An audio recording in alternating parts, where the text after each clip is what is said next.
সন্ত্রাস জঙ্গিবাদের বিরুদ্ধে সোচ্চার থাকতে আলেমদের প্রতি প্রধানমন্ত্রীর আহ্বান, হজ কার্যক্রমের উদ্বোধন। আগুন সন্ত্রাসের প্রস্তুতি নিচ্ছে বিএনপি, অভিযোগ আওয়ামী লীগের। খুলনা রংপুরে বিক্ষোভ সমাবেশে সংঘর্ষ।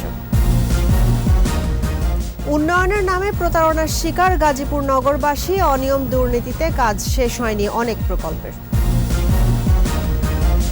পেঁয়াজের ঝাঁঝ বাড়ছেই, দাম না কমালে আমদানির হুঁশিয়ারি বাণিজ্য মন্ত্রীর।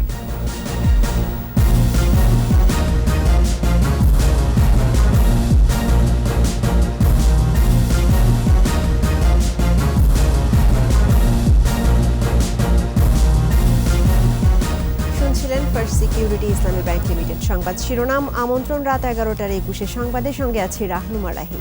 দর্শক, 21 টেলিভিশনের সংবাদ একই সাথে সরাসরি দেখতে পাবেন আমাদের ফেসবুক পেজ www.facebook.com/2124 অনলাইনে। এছাড়া সংবাদে আরও থাকছে: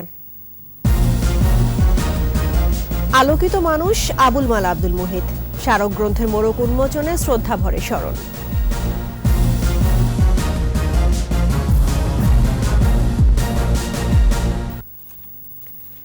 দেশের মানুষ যেন দুঃখ কষ্টে না থাকে, উন্নয়নের অগ্রযাত্রা যেন ব্যাহত না হয়, সেজন্য হজ যাত্রীদের দোয়া করতে বলেছেন প্রধানমন্ত্রী শেখ হাসিনা। এবারের হজ কার্যক্রমের উদ্বোধন করে শান্তির ধর্ম ইসলামের পবিত্রতা রক্ষায় আলেম ওলামাদের সজাগ থাকারও আহ্বান জানান সরকার প্রধান। বিস্তারিত জানাচ্ছেন প্রণব চক্রবর্তী। ইসলামের পঞ্চস্তম্ভের অন্যতম পবিত্র হজ মুসলিম উম্মার ঐক্য, সংহতি ও সাম্যের প্রতীক। বিশ্বের সর্বোচ্চ হজ পালনকারী দেশের মধ্যে বাংলাদেশ চতুর্থ। এবছর হজে যাবেন 1,22,221 জন। আশকোনা ক্যাম্পে সকালে হজ কার্যক্রমের উদ্বোধন করেন প্রধানমন্ত্রী শেখ হাসিনা। শুভ উদ্বোধন ঘোষণা করতে প্রধানমন্ত্রী বলেন, হজ পালনে মানুষ যেন সুবিধা পায় সেটিই ছিল লক্ষ্য। বলেন, হজের সব কার্যক্রম সহজ হয়েছে, অনলাইনে সব পাচ্ছেন হজযাত্রীরা। প্রযুক্তির সাথে কাবার পথ, এই প্রতিপাদ্য ধারণ করে ডিজিটাল হজ ব্যবস্থাপনার ফলে এখন সেবা প্রদানকারী এবং সেবা গ্রহণকারী সকলেরই কার্যক্রম খুব সহজভাবে করা সম্ভব হচ্ছে। হজ ক্যাম্পের উন্নতি করেছে এবং আরেকটা কাজ করে দিচ্ছি, আমরা তেজগাঁও রেলওয়ে স্টেশন এয়ারপোর্টের মধ্যে একটা আন্ডারপাস তৈরি করে দিচ্ছি এবং এই আন্ডারপাসটা কিন্তু খুব আধুনিক হবে, এমনকি এখানে ওই মালপত্র ঘাড়ে করে টানতেও হবে না। প্রাকৃতিক ও মনুষ্যসৃষ্ট দুর্যোগ যেন দেশের ক্ষতি করতে না পারে, সেজন্য হজযাত্রীদের কাছে দোয়া চান সরকার প্রধান। যে উন্নয়নটা আমরা করতে পেরেছি, এই উন্নতি সমৃদ্ধির পথে যেন বাংলাদেশের অগ্রযাত্রা অব্যাহত থাকে, বাংলাদেশের মানুষকে যেন আর দুঃখ কষ্ট ভোগ করতে না হয়। অগ্নিসন্ত্রাস হয়, বাসের মধ্যে আগুন দিয়ে মানুষ মারে, গাড়িতে আগুন দিয়ে মানুষ মারে, এই ধরনের মনুষ্য সৃষ্ট দুর্যোগ বা প্রাকৃতিক দুর্যোগ, কোনো দুর্যোগে যেন বাংলাদেশকে ক্ষতিগ্রস্ত করতে না পারে, বাংলাদেশের মানুষের ক্ষতিগ্রস্ত করতে না পারে, আপনারা সেই দোয়াটা করবেন। প্রধানমন্ত্রী বলেন, ইসলাম শান্তির ধর্ম, সন্ত্রাস জঙ্গিবাদের বিরুদ্ধে সোচ্চার থাকতে হবে আলেম ওলামাদের। সামান্য কিছু মানুষের জন্য এই ইসলাম ধর্মের বদনাম হয়, যারা জঙ্গিবাদ সন্ত্রাস সৃষ্টি করে। আসলে জঙ্গিবাদ সন্ত্রাস যারা করে তাদের কোনো ধর্ম নাই। কেউ যদি মনে করে যে নিরীহ মানুষকে হত্যা করে বেহেশতে যাবে, এটা কোনোদিন হয় না। আল্লাহ রাব্বুল আলামিন তা কখনো বলেননি, নবী করিম সাল্লাল্লাহু আলাইহি ওয়াসাল্লামও কিন্তু সেটা বলেননি। এখান থেকে যাতে সবাই বিরত থাকে সেটাও সকলকে উদ্যোগ নিতে হবে। চাঁদ দেখা সাপেক্ষে আগামী 27 জুন হবে পবিত্র হজ। 21 মে রাত 2:45টায় শাহজালাল আন্তর্জাতিক বিমানবন্দর থেকে জেদ্দার উদ্দেশ্যে ছেড়ে যাবে হজের প্রথম ফ্লাইট। প্রণব চক্রবর্তী, 21 টেলিভিশন, ঢাকা। পদযাত্রার অন্তরালে বিএনপি আগুন সন্ত্রাসের প্রস্তুতি নিচ্ছে বলে অভিযোগ করেছেন আওয়ামী লীগের সাধারণ সম্পাদক ওবায়দুল কাদের। আগামী নির্বাচন কিভাবে হবে সংবিধানই তা নির্ধারণ করবে উল্লেখ করে বিদেশিদের উদ্দেশ্যে সেতুমন্ত্রী বলেন, গ্রহণযোগ্য নির্বাচন উপহার দেবে সরকার। বিস্তারিত জানাচ্ছেন রিয়াজ সুমন। রাজধানীর বঙ্গবন্ধু অ্যাভিনিউয়ে দলীয় কার্যালয়ের সামনে ঢাকা মহানগর দক্ষিণ আওয়ামী লীগের শান্তি সমাবেশ। বিএনপি জামাতের সন্ত্রাস ও নৈরাজ্যের প্রতিবাদে এই সমাবেশে যোগ দেন দলের সাধারণ সম্পাদক ওবায়দুল কাদের সহ সিনিয়র নেতারা। 2001 সালের 15 জুলাই। এ সময়ে আওয়ামী লীগ নেতারা বলেন, বিএনপি জামাত দেশকে পাকিস্তানের মতো ব্যর্থ রাষ্ট্র বানাতে চায়। তারা নির্বাচন ভণ্ডুল করার ষড়যন্ত্রে নেমেছে বলেও অভিযোগ করেন ক্ষমতাসীন দলের নেতারা। তারা আজকে আবার নির্বাচনকে সামনে রেখে দেশে নৈরাজ্য সৃষ্টি করতে চায়। আমাদের এগিয়ে যাওয়াকে আজকে আবার পেছনের দিকে নিয়ে যাওয়ার জন্য, এগিয়ে যাওয়াকে থামিয়ে দেওয়ার জন্য আজকে ষড়যন্ত্র চলছে। ব্যর্থ করতে চায়, বাংলাদেশকে সন্ত্রাসী রাষ্ট্র বানাতে চায়। ওবায়দুল কাদের বলেন, বিএনপি আন্দোলনে ব্যর্থ হয়ে শেখ হাসিনাকে হটাতে বিদেশিদের কাছে নালিশ করছে, টাকা ছড়িয়ে চালাচ্ছে লবিং। লন্ডনে যাচ্ছে, আসছে, বিভিন্ন দেশে লবিং করছে, টাকা ছড়াচ্ছে, ষড়যন্ত্র করছে। শেখ হাসিনা সরকারকে তারা হটিয়ে দেবে এবং সেটাই তাদের এখনকার এই ষড়যন্ত্রের মূল কথা। সংবিধানই বলে দিবে আগামী নির্বাচনের রূপরেখা। বিএনপি জনবিচ্ছিন্ন হয়ে পড়েছে, যতই লাফালাফি করুক জনগণ তাতে আর সাড়া দেবে না বলেও মন্তব্য করেন সেতুমন্ত্রী। দেখাচ্ছে আমরা নরম, ভেতরে ভেতরে আগুন সন্ত্রাসের প্রস্তুতি নিচ্ছে। 2013-2014 সালের মতো আবার যদি আগুন নিয়ে মানুষ পোড়াতে আসে, যেই হাতে আগুন সেই হাত আমরা পুড়িয়ে দেব। এদিকে চট্টগ্রামে এক অনুষ্ঠান শেষে তথ্য সম্প্রচার মন্ত্রী ডক্টর হাসান মাহমুদ সাংবাদিকদের বলেন, প্রধানমন্ত্রীর সাম্প্রতিক বিদেশ সফর নিয়ে বিএনপি নেতারা মিথ্যাচার করছে। মির্জা ফখরুল ইসলাম আলমগীর সাহেব, রিজভী সাহেব সহ বিএনপির নেতারা বিশ্বময় যে মাননীয় প্রধানমন্ত্রী বঙ্গবন্ধু কন্যা জননেত্রী শেখ হাসিনার যে গ্রহণযোগ্যতা বা তার প্রতি বিশ্ব নেতৃবৃন্দের বা বিশ্ব অঙ্গনের যে আস্থা, সেটি বুঝতে ব্যর্থ হয়েছে। জং ধরা বিএনপিকে রক্ষা করতে দলটির নেতারা মাঝে মাঝে আন্দোলনের মাধ্যমে চেষ্টা চালাচ্ছে বলেও মন্তব্য করেন ডক্টর হাসান মাহমুদ। ওই গাড়ি বসে গেলে ওটাকে মাঝে মধ্যে স্টার্ট দিতে হয়। বিএনপির আন্দোলনের কর্মসূচি হচ্ছে সেরকম। রিয়াজ সুমন, 21 টেলিভিশন, ঢাকা। খুলনা ও রংপুরে পুলিশের সাথে বিএনপি নেতাকর্মীদের সংঘর্ষ হয়েছে, আহত হয়েছে অন্তত 30 জন, আটক করা হয়েছে 10 জনকে। 10 দফা দাবিতে খুলনা প্রেস ক্লাব চত্বরে বিক্ষোভ সমাবেশ করে বিএনপি। পরে মিছিল বের করতে গেলে পুলিশের সাথে সংঘর্ষ বাঁধে। এতে 20 জন নেতাকর্মী আহত হয় বলে দাবি বিএনপির। এই ঘটনায় পুলিশ 10 জনকে আটক করেছে। রংপুরে বিএনপির বিক্ষোভ সমাবেশ ঘিরে নেতাকর্মীদের সাথে পুলিশের ধাওয়া পাল্টা ধাওয়া ও হাতাহাতি হয়েছে। এতে 3 পুলিশ সদস্য, বিএনপির 7 নেতাকর্মী আহত হন।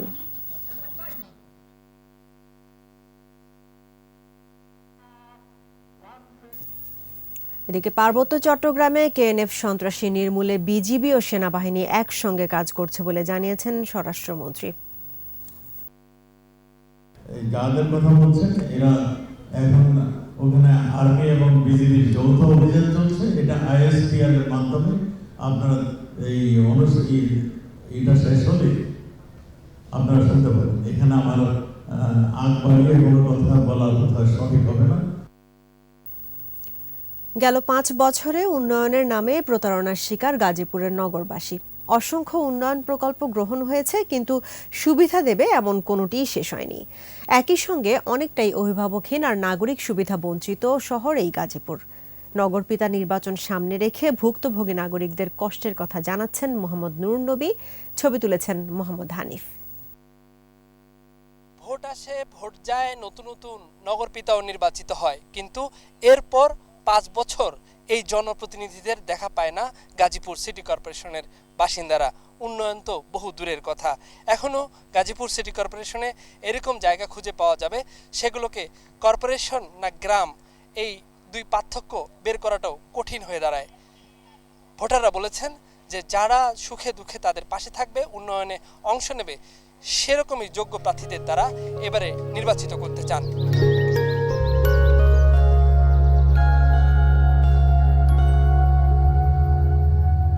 এগারো বছর পরও যখন নাগরিক সুবিধা নেই, তখন বাড়তি ট্যাক্সের বোঝা বড় পীড়া দেয় বঞ্চিত এই মানুষদের। প্রতিবার ভোটে উপযুক্ত কাউকে বেছে নেবার চেষ্টা চলে, কেউই শেষমেশ কাজ করে না। উল্টো এখানের নগরপিতাদের কেউ যায় জেলে, নয়তো হয় বরখাস্ত। আর যতটা সময় দায়িত্বে থাকে পুরোটা সময় ব্যস্ততা নিজেদের আখের গোছানোর।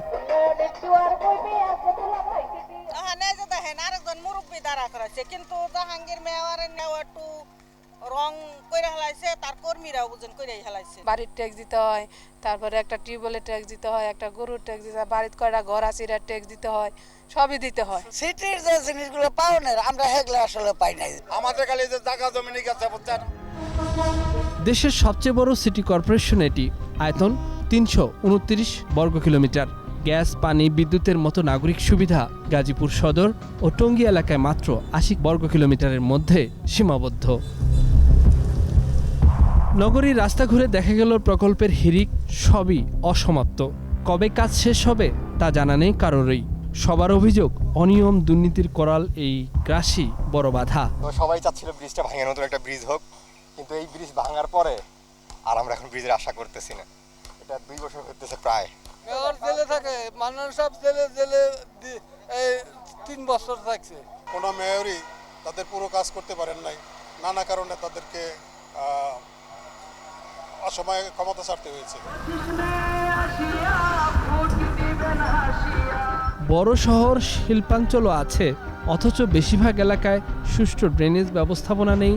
রাস্তাঘাট ভাঙাচোরা, অল্প বৃষ্টিতেই পানি জমে। বাসাবাড়ির গৃহস্থলীর বর্জ্য নেওয়া হয় না বলেই মূল সড়কে পড়ে থাকে ময়লা আবর্জনা। আমরা তো পায়ে হাঁটি, আমরা তো রাস্তাও পাই না। বর্ষার মধ্যে আমরা এতালি প্যাকের মধ্যে হাঁটি, অথচ গ্রামের যে ফাঁকা ফাঁকা রাস্তাগুলি সব রাস্তা কাঁচা। এই অবস্থা চলতে থাকলে ভবিষ্যতে উন্নয়ন কতটা হবে তা নিয়ে সন্দিহান নগরের বাসিন্দারা। মোহাম্মদ নুরুন নবী, 21 টেলিভিশন, গাজীপুর। এদিকে গাজীপুর সিটি নির্বাচনে ছুটির দিনে জমজমাট প্রচার চালান প্রার্থীরা। শত যোগ্য প্রার্থীকে ভোট দেওয়ার আহ্বান তাদের। রিটার্নিং কর্মকর্তা জানিয়েছেন, ভোট গ্রহণের স্বচ্ছতা নিশ্চিতে এরই মধ্যে সব কেন্দ্রে বসানো হয়েছে সিসিটিভি ক্যামেরা। গাজীপুর প্রতিনিধি অপূর্ব রায়ের রিপোর্ট, জানাচ্ছেন মাসুম আলিসা। টঙ্গী বড়বাজার মসজিদে জুম্মার নামাজের পর নির্বাচনী প্রচার শুরু করেন আওয়ামী লীগের মেয়র প্রার্থী অ্যাডভোকেট আজমতুল্লাহ খান। তিনি সৎ ও স্বচ্ছ প্রার্থীকে ভোট দেওয়ার আহ্বান জানান। নিজেকে দুর্নীতির ঊর্ধ্বে রেখে এই সিটি কর্পোরেশনটাকে দুর্নীতিমুক্ত একটি সিটি কর্পোরেশনে গড়ে তুলবেন। মিরের বাজার এলাকায় গণসংযোগ করেন জাতীয় পার্টির মেয়র প্রার্থী এম নিয়াজউদ্দিন। ভোটের পরিবেশে সন্তোষ প্রকাশ করেন তিনি। নির্বাচনের জন্য পরিবেশ, সুন্দর পরিবেশ এখন পর্যন্ত বিরাজমান গাজীপুরে। আমি প্রচারণা চালাচ্ছি, কোনো বাধার সম্মুখীন হচ্ছে না। হায়দ্রাবাদ এলাকায় গণসংযোগে স্বতন্ত্র মেয়র প্রার্থী সরকার শাহিনুল ইসলাম বলেন, নির্বাচন কমিশনের উপর আস্থা রয়েছে ভোটারদের। 25 তারিখ পর্যন্ত মানুষের আস্থা যেহেতু ফিরতে শুরু করেছে, সেই আস্থাটা আপনারা ধরে রাখার চেষ্টা করবেন। প্রচারে পিছিয়ে নেই নির্বাচনে কাউন্সিলর প্রার্থীরাও, চালাচ্ছেন বিরামহীন গণসংযোগ। বেকারত্ব দূর করাই আমার লক্ষ্য এবং দুস্থ মহিলাদের জন্য আমি কিছু কাজ করতে চাই। রিটার্নিং কর্মকর্তা জানিয়েছেন, স্বচ্ছ ভোট গ্রহণ নিশ্চিতে ভোট কেন্দ্রের প্রতিটি কক্ষে সিসিটিভি ক্যামেরা বসানো হচ্ছে। ইভিএম এর মাধ্যমে ভোট গ্রহণ হবে এবং ইভিএম কে আরও স্বচ্ছতা নিশ্চিত করার জন্য এবং প্রত্যেকটা কেন্দ্রে এবং কক্ষে সিসিটিভি স্থাপন করা হচ্ছে। 25 মে এই সিটিতে ভোট। ব্যালটে রায় দেবেন 11,79,000-এরও বেশি ভোটার। মাসুম আলিসা, 21 টেলিভিশন। বেড়েই চলেছে পেঁয়াজ, আদা আর রসুনের ঝাঁঝ। চিনির পাশাপাশি সব ধরনের সবজির দামও নাগালের বাইরে। নিত্যপণ্যের মাত্রাতিরিক্ত মূল্য নিয়ন্ত্রণে বাজার মনিটরিং জোরদারের দাবি ক্রেতাদের। বিস্তারিত সাইদুল ইসলামের রিপোর্টে। রাজধানীর বুয়েট বাজারের মুদি দোকানগুলোতে আদার যোগান কম। প্রতি কেজি চায়না আদা পৌঁছেছে 300 টাকার উপরে। অতিরিক্ত দাম বাড়ায় বিক্রি বন্ধ করে দিয়েছেন এই দোকানি। আদার নাই, আদার দাম বেশি, এখানে কাস্টমার সাথে অনেক মার্কেটিং করতে হয়, বার্গেটিং এখানে রাখি না। কেজিতে পেঁয়াজ ছুঁয়েছে 80 টাকা, আলুর কেজি 40 টাকা। এক সপ্তাহের ব্যবধানে দাম বাড়ানো হয়েছে আরও অনেক পণ্যের। আদা, তারপরে পেঁয়াজ, আলু, তেল, চিনি, মানে যেগুলো আপনার মানুষের বেশি প্রয়োজন ওগুলোর দামে বাইরে গেছে। ভরা মৌসুমে ঊর্ধ্বমুখী সব ধরনের সবজির দাম 70 থেকে 80 টাকার নিচে মিলছে না কোনোটাই। এলাকা যে মাটিতে পাওয়ার খাজা নাই, এজন্য সবজির দাম অনেক বেশি ছিল, যেটা আমার ধারণা। যে যার ক্ষেত্রে পটল হবে 100 কেজি, মানে আগে 100 কেজি খরার কারণে তার কাছে আসছে 30 কেজি। তবে এখন সবজি দেখা গেছে আজকে বাজারে আমদানি হচ্ছে, সামনে আশা করা সবজির দাম কমবে। সব ধরনের মাছের দামই বেশি, এজন্য ইলিশের সরবরাহ কম থাকাকে দুষছেন বিক্রেতারা। সব ধরনের মাছের দাম বেশি, নদীর মাছটা ধরা খাইলে, ইলিশ মাছটা ধরা খাইলে আপনার সব মাছের দামই কমে যাবে। মধুমাস জ্যৈষ্ঠে বাজারে উঠেছে আম, লিচু সহ প্রচুর দেশি ফল, তবে দাম এখনো চড়া। নিত্যপণ্যের বাজারে ক্রেতাদের মাথায় হাত, জানান আয় ব্যয়ের হিসাব মেলানো কষ্টসাধ্য। পেঁয়াজ কিনতে আসছি, কয়েক দোকানে ঘুরে পেঁয়াজের দাম শুনেই 80 টাকা কেজি পেঁয়াজ কিনে, এটা কি সম্ভব? কাঁচা বাজার তো এই সময় আর একটু কম থাকার কথা, আমাদের জন্য একটু তুলনামূলক দামটা বেশি, আর একটু কম হলে আমাদের জন্য কেনাকাটায় সুবিধা হয়। যারা আমরা ফিক্সড ইনকাম গ্রুপ, আমরা যারা একটা নির্দিষ্ট আয়ের মানুষ, আমাদের জন্য এই বাজারে আসলে আমরা গলদঘর্ম হয়ে যায়। ব্রয়লার মুরগির কেজি 220 আর কক মুরগি 350 টাকা। গরুর মাংস বিক্রি হচ্ছে আগের বাড়তি দামেই। সাইদুল ইসলাম, 21 টেলিভিশন, ঢাকা।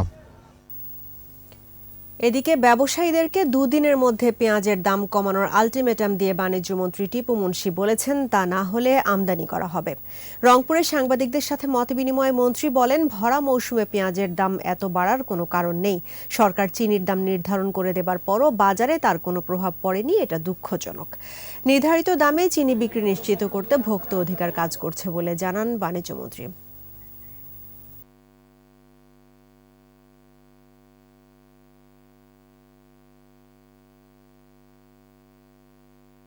পেঁয়াজের দামটা বেড়েছে, আমরা লক্ষ্য রাখছি, হয়তো আমরা ইম্পোর্টের ব্যবস্থা নেব।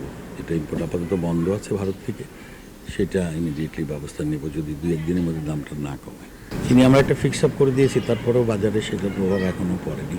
আমরা চেষ্টা করছি যে যেন যে দাম ঠিক করে দেওয়া হয়েছে মন্ত্রণালয় থেকে সেই দামটা অ্যাচিভ করা যায়। ভোক্তা অধিকার কাজ করছে, হয়তো আশা করছি যে কিছু ইমপ্রুভ করবে।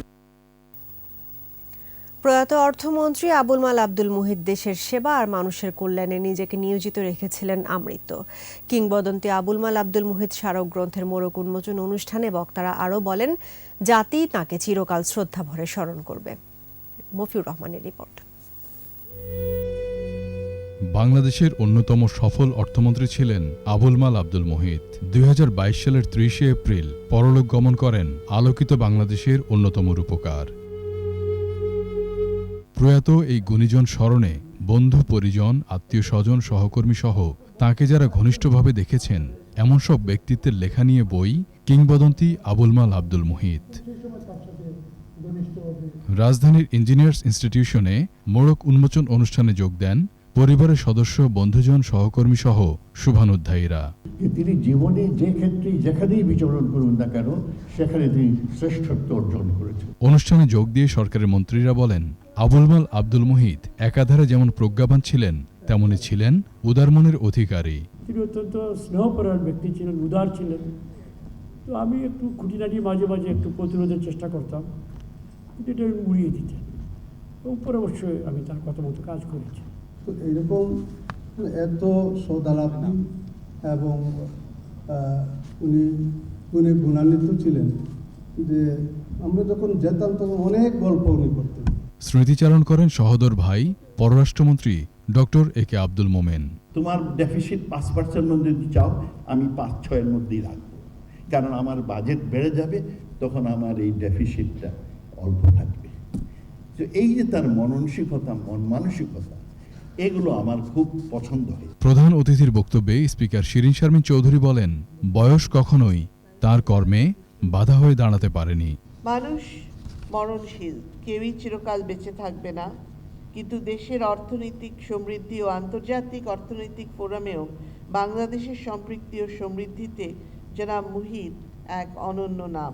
অনুষ্ঠানের সভাপতি অর্থনীতিবিদ কাজী খলিকুজ্জামান বলেন, দেশের পরিকল্পিত উন্নয়নে তার অবদান অসামান্য। উনি খুব উদারভাবে হেসে বললেন, আবার ওখানেই হাসলেন যে এটা আমি কি করবো, আমি তো হাসি বন্ধ করতে পারি না, হাসি হচ্ছে আমার স্বভাবজাত জিনিস। মফিউর রহমান, 21 টেলিভিশন, ঢাকা। নিচ্ছি সংবাদ বিরতি, যখন ফিরছি তখন অন্যান্য খবরের সঙ্গে আরও থাকবে। শক্তিশালী ভূমিকম্প ঝুঁকিতে ঢাকা, 21 লাখ ভবন পরীক্ষায় উদ্যোগ নিয়েছে রাজুক।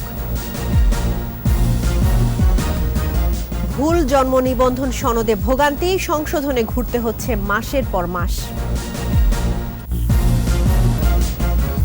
আবারও আমন্ত্রণ রাত 11টার 21 সংবাদে। তুরস্ক সিরিয়ার ভূমিকম্পের পর ঢাকার চারপাশে বিদ্যমান 13টি ফাটল ভাবিয়ে তুলেছে নগরবিদদের।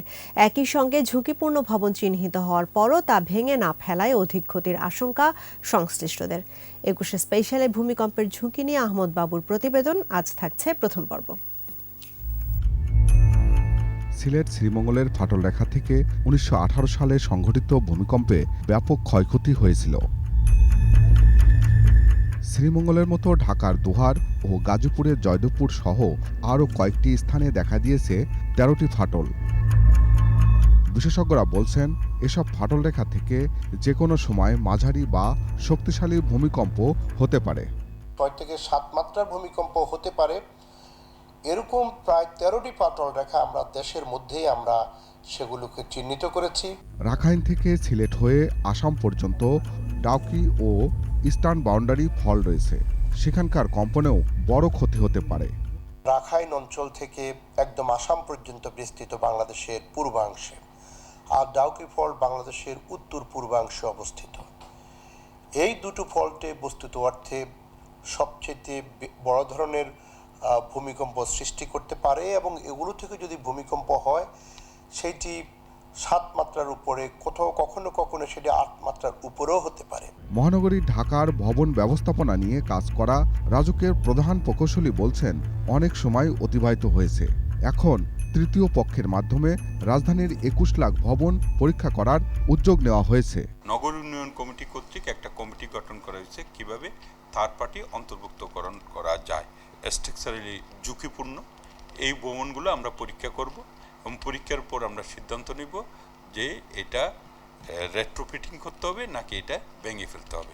ভবন নির্মাণ বিধিমালা কঠোর হয়েছে, জোর দেওয়া হয়েছে নজরদারিতে, বললেন রাজুক চেয়ারম্যান। নতুন বিল্ডিংগুলি যাতে ঝুঁকিপূর্ণ আর না হয়, এই জন্য যেটা করছি যে আগে তো শুধু আর্কিটেকচারাল প্ল্যান আমরা নিতাম, এখন সাথে structural plan, electrical plan, plumbing plan, fire plan সব নেব। যারা প্ল্যান তৈরি করবে সমাপ্তি পর্যন্ত সুপারভাইজ করবে, এবং সুপারভাইজ করে যথাযথ বিধিবিধান পালন করে মানসম্পন্নভাবে এটা কনস্ট্রাক্ট করা হয়েছে বিল্ডিংটা, সেই মর্মে সার্টিফিকেট জুন মাসের 1 তারিখ থেকেই করব। ক্ষয়ক্ষতি কমাতে রাজুকের নেওয়া উদ্যোগগুলো কিছুটা হলেও স্বস্তিদায়ক দাবি করেন তিনি। আহমদ বাবু, 21 টেলিভিশন, ঢাকা। বর্ষার আগেই যমুনার তীব্র ভাঙনে দিশেহারা টাঙ্গাইলের 4 উপজেলার বাসিন্দারা। বেশি ক্ষতির মুখে নাগরপুর উপজেলার অর্ধশতাধিক গ্রাম। সহায় সম্বল হারিয়ে নিঃস্ব অনেক পরিবার। টাঙ্গাইল প্রতিনিধি কাজী রিপনের তথ্যচিত্রে আরও জানাচ্ছেন সমর ইসলাম। এভাবেই ভাঙছে ফসলি জমি, বাড়িঘর ও বিভিন্ন স্থাপনা। চরম বিপাকে নদীপাড়ের বাসিন্দারা। সদর, কালিহাতী ও ভুয়াপুর উপজেলার বিভিন্ন স্থানেও ভাঙন দেখা দিয়েছে। সবচেয়ে তীব্র ভাঙন নাগরপুর উপজেলার দুবরিয়া, সলিমাবাদ, দত্তিওর ও ভাড়া ইউনিয়নের অর্ধশতাধিক গ্রামে। পূর্বপুরুষের ঐতিহ্যবাহী বলরামপুর আজকে নদীর গর্ভে চলে যাচ্ছে। নদীগুলো অনেকদিন যাবৎ ভাঙছে, এখনো ভাঙতে আছে। আমাদের ভিটা ছেড়ে আমরা অন্য জায়গায় অসহায় হয়ে চলে যাচ্ছি। আমরা এত অসহায় পড়ছি যা বলার বাইরে, বুঝছেন? কার কাছে কি বলবো? কিভাবে আসাও, কিভাবে কি করছাও, কোনোদিন আমাকে জিজ্ঞেস করে নাই। যমুনার করাল গ্রাসে যে কোনো সময় বিলীন হতে পারে বলরামপুর সরকারি প্রাথমিক বিদ্যালয় সহ বেশ কয়েকটি শিক্ষা প্রতিষ্ঠান। পড়াশোনা বন্ধের শঙ্কায় শিক্ষক ও স্থানীয় জনপ্রতিনিধিরাও। যেখানে প্রতিদিন উপস্থিত ছিল 200, সেখানে আমাদের শিক্ষার্থী উপস্থিত 40-50 এরকম। বাকি শিক্ষার্থীগুলো তারা শিক্ষা থেকে বঞ্চিত হচ্ছে। অফিসে যারা গেছিল যৌথভাবে যাওয়ার পরে তারা একটা সিদ্ধান্ত নিয়েছে, স্কুল সরিয়ে অন্যত্র হয়তো একটা স্থাপত্য অস্থায়ী একটা স্কুল করে দিবে। ভাঙন প্রতিরোধে শিগগিরই ব্যবস্থা নেওয়ার আশ্বাস উপজেলা প্রশাসনের।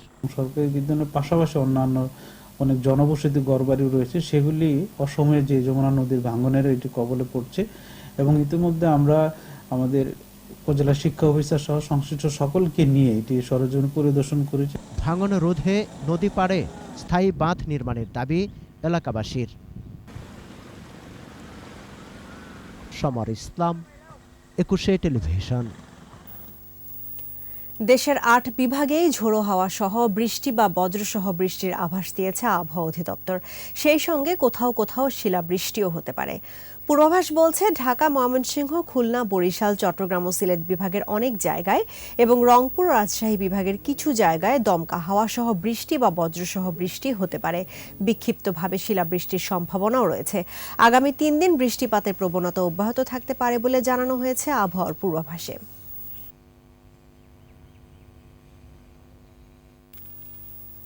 আমাদের নিয়মিত আয়োজন জনদুর্ভোগ।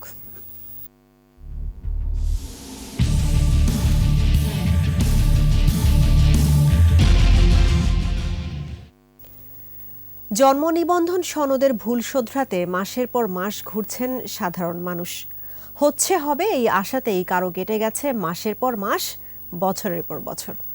তথ্য বিভ্রাটে পদে পদে ভোগান্তিতে মানুষ।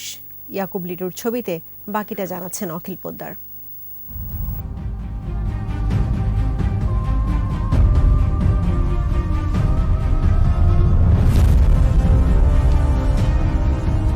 ভুল হয়েছে জন্ম সনদ, আর তা ঠিক করতেই দিনের পর দিন ধর্ণা অফিসে অফিসে।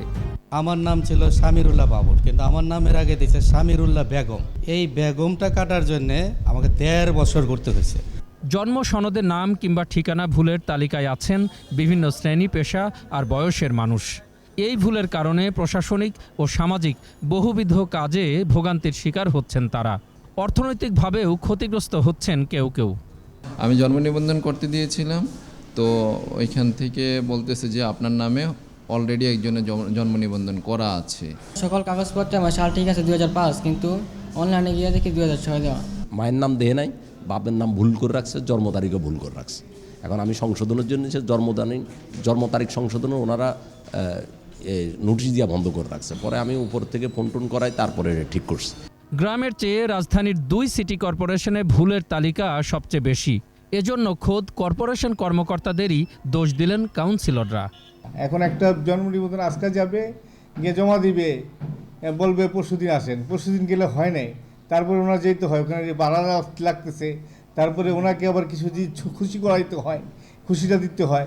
তো এগুলো তো আমরা মাইনে নিতে পারি না। প্রতিটা ওয়ার্ডে একজন বসুক, পয়সা দিয়ে দেব, তৈরি হয়রানির শিকার হবে না। সিটি কর্পোরেশন বলছে দুর্ভোগ বন্ধে চেষ্টার কমতি নেই। এই সেবা পৌঁছে দেওয়ার কার্যক্রমটা আরও কীভাবে সহজ করা যায় সেই লক্ষ্যে সবাই মিলে কাজ করছে। ভুক্তভোগীদের অভিযোগ, কখনো কখনো ইচ্ছে করেও ভুল করা হয়েছে তাদের জন্ম সনদে। দেশের বাইরে আছেন এমন ব্যক্তিদেরও তার অভিযোগ এ ব্যাপারে। আমার অনলাইনে যে সময় আসছে তখন দেখতেছে আমার যে 1 গজ বেশি। বাংলাদেশ ব্যতীত অন্য কোথাও থেকে এটা সংশোধন করা যাবে না, কিন্তু তারপরেও আমাকে এটা সংশোধনের জন্য রোমে যেতে হবে। রোমে যাওয়ার পরে এটা আমার বাংলাদেশে আসবে, বাংলাদেশ থেকে অ্যাপ্রুভ দিলে তারপরে এটা হচ্ছে কি আপনার সংশোধন হবে। তাহলে আমি কেন রোমে যাব? জন্ম নিবন্ধনের তথ্য সংশোধন করতে গিয়ে বছরের পর বছর যেভাবে মানুষকে ঘুরতে হচ্ছে, তাতে তাদের মনে হয়েছে জন্মই বুঝি আজন্মের পাপ। প্রিয় দর্শক, আপনার চারপাশে নানা সমস্যা আর ভোগান্তির চিত্র তুলে ধরবে 21 টেলিভিশন। সব তথ্য জানাতে ফোন করুন, এই নম্বরে পৌঁছে যাব। আমি অখিল পোদ্দার, আর 21 টেলিভিশনের ক্যামেরা আপনাদের দুর্ভোগ দুর্দশায় সবসময় পাশে আছে 21 টেলিভিশন। আবারও সংবাদ বিরতি। যখন ফিরব তখন অন্যান্য খবরের সঙ্গে আরও থাকবে। কৃষি অর্থনীতিতে নতুন সম্ভাবনা, পঞ্চগড়ে চিয়া সিড চাষে সাফল্য। 3 মামলায় ইমরান খানের আগাম জামিন, আসামি ধরতে বাসভবনে ব্যর্থ তল্লাশি। আবারও আমন্ত্রণ রাত 11টার 21 সংবাদে। দক্ষিণ আমেরিকার জনপ্রিয় শস্য চিয়া সিড চাষ হচ্ছে পঞ্চগড়ে। উৎপাদন খরচ ও পরিশ্রম কম হওয়ায় চাষে ঝুঁকছেন কৃষকরা। পুষ্টি ও ঔষধি গুণ সমৃদ্ধ এই সুপারফুড ঘিরে জেলার কৃষি অর্থনীতিতে নতুন সম্ভাবনার দ্বার উন্মুক্ত হয়েছে। পঞ্চগড় প্রতিনিধির তথ্যচিত্রে মাসুম আলিসার রিপোর্ট। পঞ্চগড় সদরের গরিনাবাড়ি ইউনিয়নের প্রত্যন্ত গ্রাম চারখুড়া। এই গ্রামের অবসরপ্রাপ্ত সেনা কর্মকর্তা আমিনুর রহমান বিদেশি সুপারফুড চাষ করে সাড়া ফেলেছেন। ইউটিউব দেখে পুষ্টি ও ঔষধি গুণ সমৃদ্ধ চিয়া সিড নিয়মিত খাওয়া শুরু করেন তিনি। উপকার পাওয়ার পর 2022 সালে বীজ সংগ্রহ করে 1 বিঘা জমিতে চিয়া সিড চাষ করেন। অন্য ফসলের তুলনায় ৬-৭ গুণ বেশি লাভ পাওয়ায় এবার ৯ বিঘা জমিতে বাণিজ্যিকভাবে বিভিন্ন রঙের চিয়া সিড চাষ করেছেন তিনি। প্রতি বিঘা জমিতে ১ লাখ টাকা মুনাফা পাওয়ার প্রত্যাশা করছেন এই কৃষি উদ্যোক্তা। এটা একটা সুপার ফুড, এটার পুষ্টিগুণ অনেক, এবং এটার বাজার মূল্য আমি মিডিয়াতে যা দেখেছি যে ১৫০০-১৬০০ টাকা কেজি বা ৫০-৬০ হাজার টাকা প্রতি মনের দাম। আমিনুরের সফলতা দেখে ওই এলাকার অনেকে ঝুঁকছেন বিদেশি এই শস্য দানা চাষে। আমরা যেভাবে অন্যান্য ফসল ফলাই এভাবে এটা ফলানো যায়, আর এটার মেয়াদকাল হচ্ছে আপনার ১১০ দিন। প্রতি বিঘা জমিতে চিয়া সিড চাষাবাদ করতে খরচ হয় ৮ থেকে ১০ হাজার টাকা, আর বীজ বপনের ১২০ দিনের মধ্যে প্রতি বিঘায় চিয়া সিড উৎপাদন হয় ১২০ থেকে ১৩০ কেজি। এই আবাদগুলো যদি অন্যান্য আবাদের সাথে করতে পারি তাহলে আমাদের অর্থনীতিতে অনেক বড় একটি ভূমিকা রাখবে। দাম বেশি হলেও চাহিদা বাড়ছে চিয়া সিডের, তবে স্থানীয়ভাবে উৎপাদন বাড়লে দাম কমে আসবে বলে আশা করছেন ক্রেতা বিক্রেতারা। যেহেতু এটা আমাদের জেলা এখন উৎপাদন হচ্ছে, তাহলে আমরা একবার আমাদের হাতে লাগালে যে প্রাইসটা, যে মূল্যটা, সেভাবে কিন্তু কিনতে পারবো। এটা আমাদের যদি আমদানি বাড়ে যায় এবং উৎপাদন বাড়ে যায় তাহলে দাম আরো কিছু কম হতে পারে। পঞ্চগড়ের কৃষিতে চিয়া সিড নতুন মাত্রা যোগ করেছে বলে জানান কৃষি কর্মকর্তা। ওমেগা 3 ফ্যাটি অ্যাসিড আছে, যেটাকে আমরা ALA বলি, হ্যাঁ, আর প্রাণী সোর্সে আমরা DHA, PA পাই।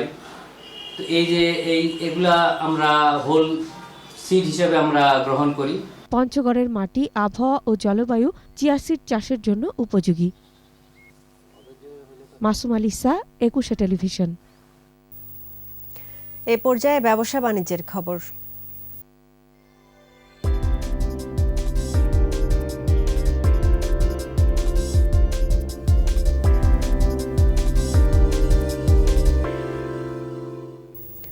সপ্তাহের ব্যবধানে হিলিতে শুকনো মরিচের দাম কমেছে কেজিতে ৪০ থেকে ৬০ টাকা।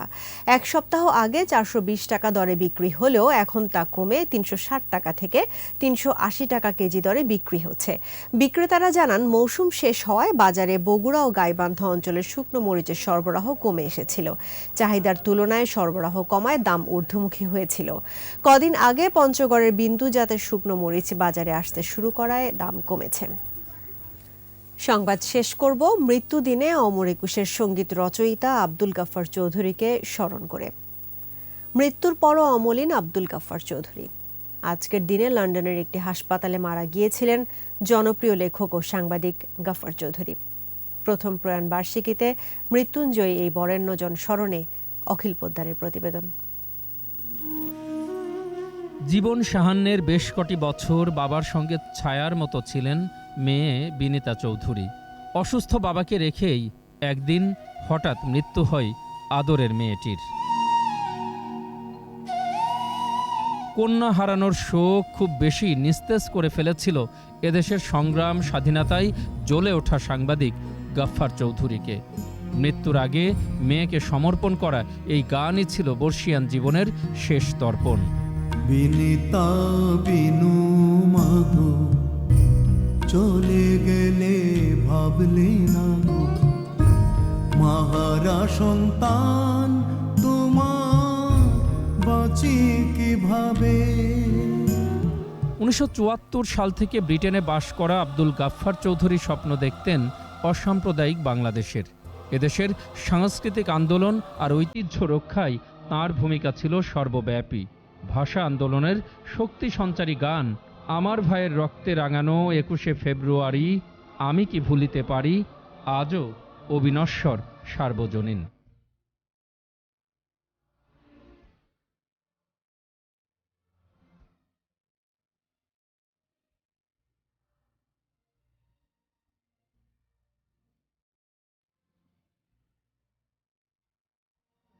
অতঃপর ৫২ থেকে ৭১ যখনই বাংলা কিংবা বাংলার মানুষ হয়েছে আক্রান্ত, তখনই গাফফার চৌধুরীর চিরঞ্জীব কলাম কিংবা কবিতা মশালের মতো পথ দেখিয়েছে। এই কলম যুদ্ধে নামতে গিয়ে বহু বন্ধু হারিয়েছি।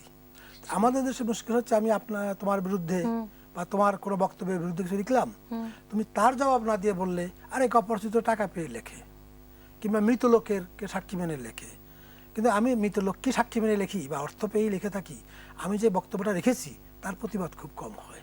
আজীবন তিমির বিনাশী এই বুদ্ধিজীবী নিজ গুণে প্রতিটি মানুষের কাছে প্রথিতযশা। তার কাজই তাকে অনন্তকাল বাঁচিয়ে রাখবে। জয়তু আব্দুল গাফফার চৌধুরী। অখিল পোদ্দার, 21 টেলিভিশন, ঢাকা। আর এরই সঙ্গে শেষ করছি রাত 11টার 21 সংবাদ। তবে যাবার আগে ফার্স্ট সিকিউরিটি ইসলামী ব্যাংক লিমিটেড সংবাদ শিরোনামগুলো জানাবো আরও একবার। সন্ত্রাস জঙ্গিবাদের বিরুদ্ধে সোচ্চার থাকতে আলেমদের প্রতি প্রধানমন্ত্রীর আহ্বান, হজ কার্যক্রমের উদ্বোধন। আগুন সন্ত্রাসের প্রস্তুতি নিচ্ছে বিএনপি, অভিযোগ আওয়ামী লীগের। খুলনা রংপুরে বিক্ষোভ সমাবেশে সংঘর্ষ। উন্নয়নের নামে প্রতারণার শিকার গাজীপুর নগরবাসী, অনিয়ম দুর্নীতিতে কাজ শেষ হয়নি অনেক প্রকল্পের। পেঁয়াজের ঝাঁঝ বাড়ছেই, দাম না কমালে আমদানির হুঁশিয়ারি বাণিজ্য মন্ত্রীর।